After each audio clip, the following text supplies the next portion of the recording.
Ви благодарам. Почитувана колешке, ви благодарам и на вас. И на укажаното, и на потенцираното. Но, бев многу внимателен.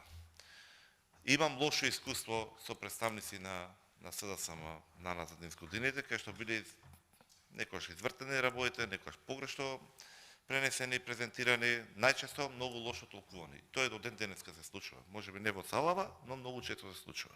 Затоа секогаш се повикувам на конкретни документи, конкретни институции од кај што тоа го трпиме.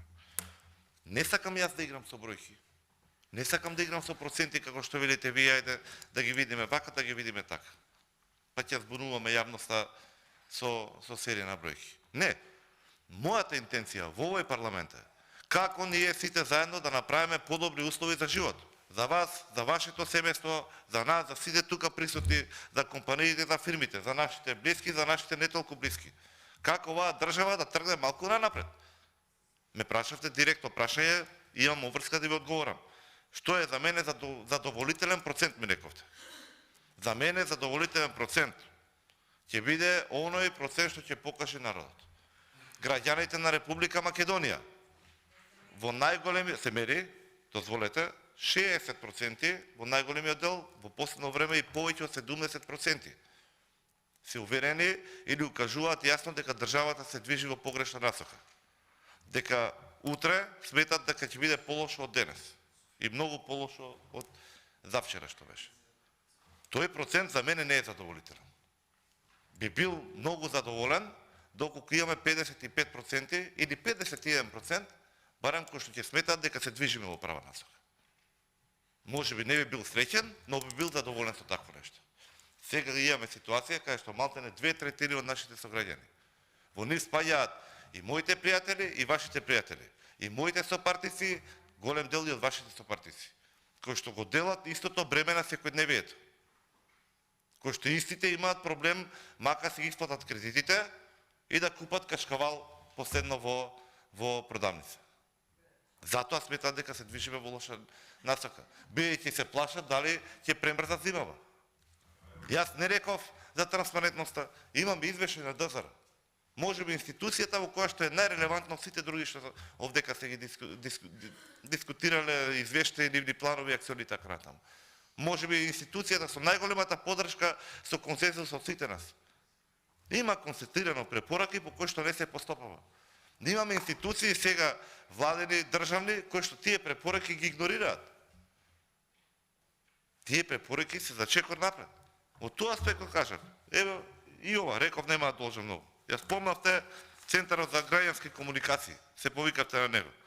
Избегнав веќе 3 или 4 пати цитиран во другите расправи. 62% од фирмите признаваат дека постои меѓусебно договарање на тендерите. 51% од фирмите сметат дека има корупција во јавните набавки.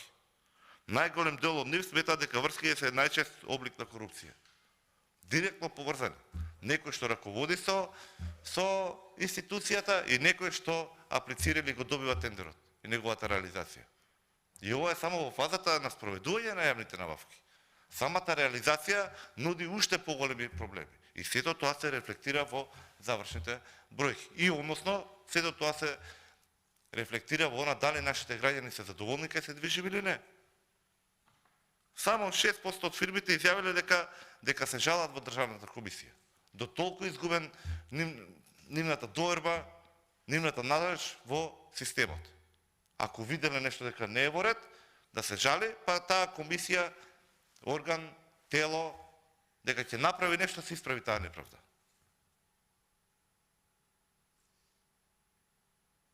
Просечна оценка 2,8. Не беа овие работи само за нас типични. И не е само сега.